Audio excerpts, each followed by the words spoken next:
नमस्कार, मैं सुचिता मिश्रा। आप देख रहे हैं कैपिटल न्यूज। दक्षिण पश्चिम विधानसभा क्षेत्र में बूथ स्तरीय कार्यकर्ता सम्मेलन एवं महिला महाकुंभ का आयोजन हुआ। कार्यक्रम में हजारों की तादाद में महिलाएं सम्मिलित हुई।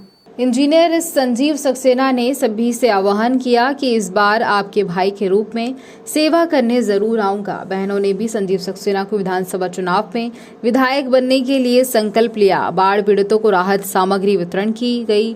संजीव सक्सेना द्वारा बताया दें आपको कि कार्यक्रम में चारों तरफ से सिर्फ एक ही आवाज आई, संजीव भैया आपकी बारी, तू खुद की खोज में निकल, समय को तेरी तलाश है। इन पंक्तियों के साथ संजीव सक्सेना ने अपनी बात रखी।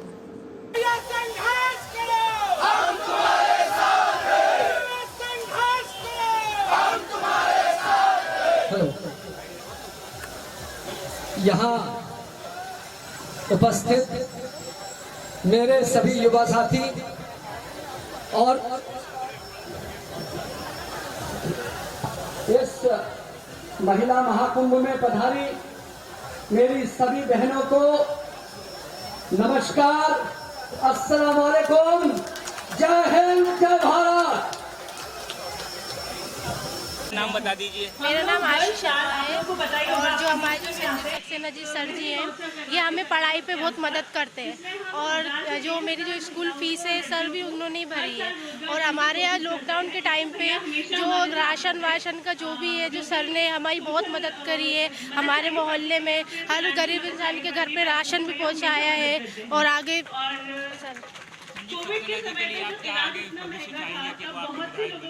सर विधायक तो बने क्योंकि इतने अच्छे नेता है जो हर बार हमारी मदद करते हैं। जो भी हमें प्रॉब्लम मतलब कि कुछ भी अगर बताना हो, अगर कुछ दिक्कत हो उनसे बोलते हैं तो वो हर वक्त हमारे लिए खड़े रहते हैं। भैया बस आगे बढ़ते रहे और ऐसे हमारे लिए काम करते रहे।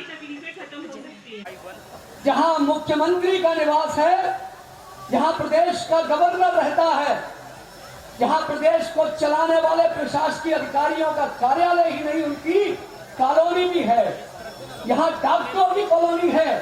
यहाँ मैं जिस बस्ती में जाता हूँ, आजादी के 75 वर्ष बाद भी हमारे वरिष्ठ नेताओं के बोर्ड लगे पाता हूँ और जगह जगह उनकी फोटो देखता हूँ जो ये बात की तारीफ लूटते हैं कि उन्होंने कहीं रोड डाल दी, कहीं नाली बना दी, कहीं लाइट कंसर्ट नहीं भी चुनोगे तो सरकार आपकी नाली, रोड और बिजली बनाएगी। ये मूलभूत सुविधाओं पर आपका अधिकार है, ये कोई एहसान नहीं है।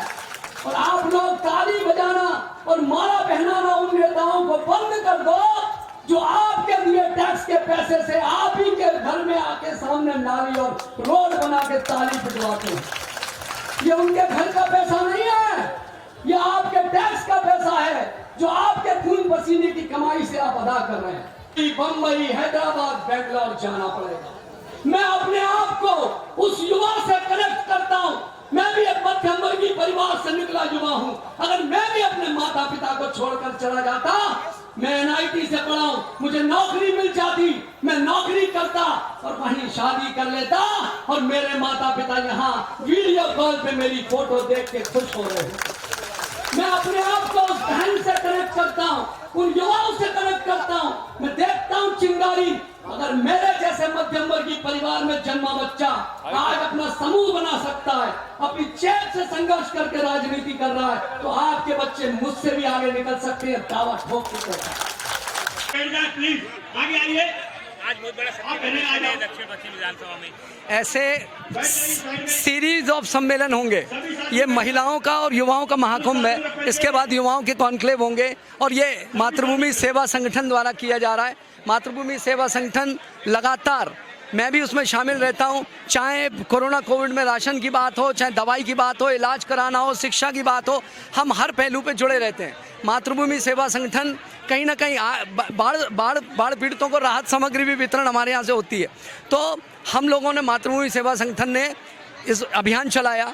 मैं 2008 में लड़ा, 2013 में लड़ा, किस तरीके से मुझे षड्यंत्र करके फंसा दिया गया जो सब सामने आया। मुझे क्लीन चिट मिली, माननीय न्यायालय ने भी एक्सेप्ट किया। मैं ये कहना चाहता हूँ, मैं एक वो युवा हूँ जो सपना देखता अपने माता पिता के साथ रह के सेवा करते हुए रोजगार करने का। मैंने वही किया। मैं हर युवा को वैसा देखना चाहता हूँ। ये नालियाँ बना दी और उसमें बोर्ड लगा दिया, रोड छोटी सी बना दी और हर चुनाव में ये जो है अपना विवरणी दे दी कि हमने यहाँ लाइट लगाई, यहाँ ये। इसीलिए भोपाल आज बहुत पीछे है। इंदौर 3 गुना तेजी तरक्की कर रहा है। मुझे नहीं पता, पर जनता ये आंदोलन बना रही है कि दक्षिण पश्चिम में सब लोग राजनीति में, सब मंत्री रह लिए, महापौर रह लिए, एक युवा को मौका दो जो राजनीति में पद और पैसे के लिए नहीं है, जो काम करना चाहता है, जिसने जो पढ़ा है वो समर्पित करना चाहता है। मैं एक मध्यम वर्गीय परिवार के युवा को कनेक्ट करता हूं, जो मेहनत करके आज एक व्यावसायिक समूह स्थापित करता है और हर युवा आगे बढ़ सकता है। देखिए, मैं निर्दलीय लड़ा। मुझे अगर उस समय पार्टी ने मौका दिया होता तो 40-47 वोट से हारा था मैं। आज 2008 में मैं लड़ा, तब पार्टी ने मौका दिया होता तो मैं चुनाव जीत गया होता। मैं सेकंड पे रहा, मेरा मुकाबला भाजपा से मुकाबला ही मेरा रहा।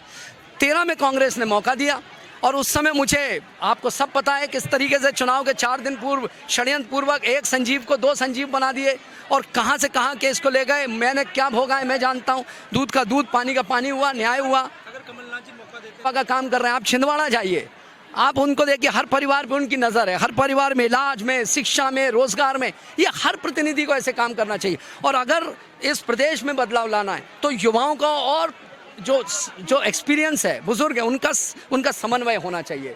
तो कमलनाथ जी को निसंदेह, जो हमारे नेता ऐसी जनप्रिय वो लेके आ रहे हैं योजनाएं, उनको भी उन्होंने पिछली बार तो हमारे जितने आदरणीय नेतागण थे सब ने कहा था कि भाई ये वचन देते हैं कि आखिरी मौका है, क्योंकि ये 74-75 साल के हो जाएंगे, फिर रिटायर हो रहे हैं, आप इनको मौका दो, अगला मौका आपको देंगे। मैंने अपना कर्म धर्म निभाया, मैंने उनको जिताया, जबकि यहाँ पूरा संगठन मेरा बनाया हुआ है। पूरा काम मैंने 2008, मतलब यहाँ पर एक पार्षद भी एक गुने चुने होते थे, पूरा संगठन खड़ा किया और ऐसे ही खड़ा किया। ये सैलाब जो है एक ऐसे नहीं होता।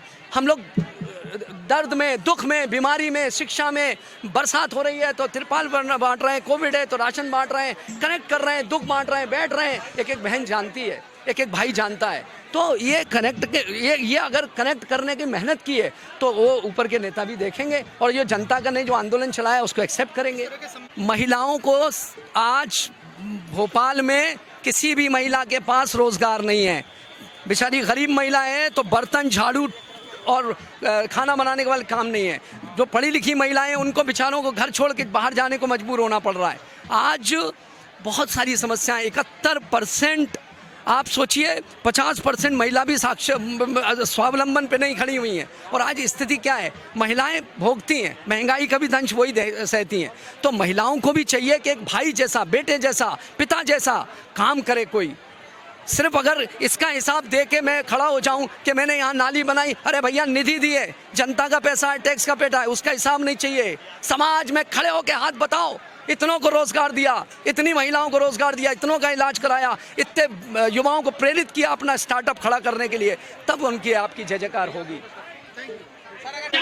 क्या कहते हो, जाकर बादल पर कर दूं मैं। मेरा नाम श्रेया अग्निहोत्री है। मैं मातृभूमि में कोषाध्यक्ष हूँ और काफी साल से इसमें एज ए वॉलंटियर मेंबर भी काम कर रही हूँ। हनुमान की आवश्यकता है, युवाओं की आवश्यकता है, युवाओं को रोजगार देने की इसमें हम लेडीज के लिए एम्प्लॉयमेंट, महिला समूह और हम हर साल मेहंदी महोत्सव करते हैं जिसमें 1000-1500 औरतों को एम्प्लॉयमेंट देने की कोशिश करते हैं। बाद में औरतें हमारे NGO से जुड़ती हैं, उसमें फिर हम जितना हो सकता है उनके क्वालिफिकेशन के हिसाब से या उनकी स्किल्स के हिसाब से उन्हें एम्प्लॉयमेंट दिलाने की कोशिश करते हैं। कोविड के टाइम में हमने कई महिलाओं के साथ मिलकर मास्क बनाना, अनाज बांटना, ये सारे काम भी किए थे। तो इन सब समय में भैया ने हमारा बहुत साथ दिया। कोई साथ के लिए था नहीं था, निःशुल्क दवाइयाँ, लोगों का ट्रीटमेंट, इंजेक्शन अवेलेबल कराना, क्योंकि उस टाइम पे जो मेडिसिन थी वो इतनी सस्ती नहीं थी कि हर कोई अफोर्ड कर सकता था। तो भैया ने हमारा बहुत मदद की उसमें। तब हमें ऐसा लगा कि जिसको अपॉर्चुनिटी नहीं मिली है वो जब इतना कर सकते तो उन्हें अपॉर्चुनिटी मिलेगी तो हमारे लिए कितना कुछ कर पाएंगे।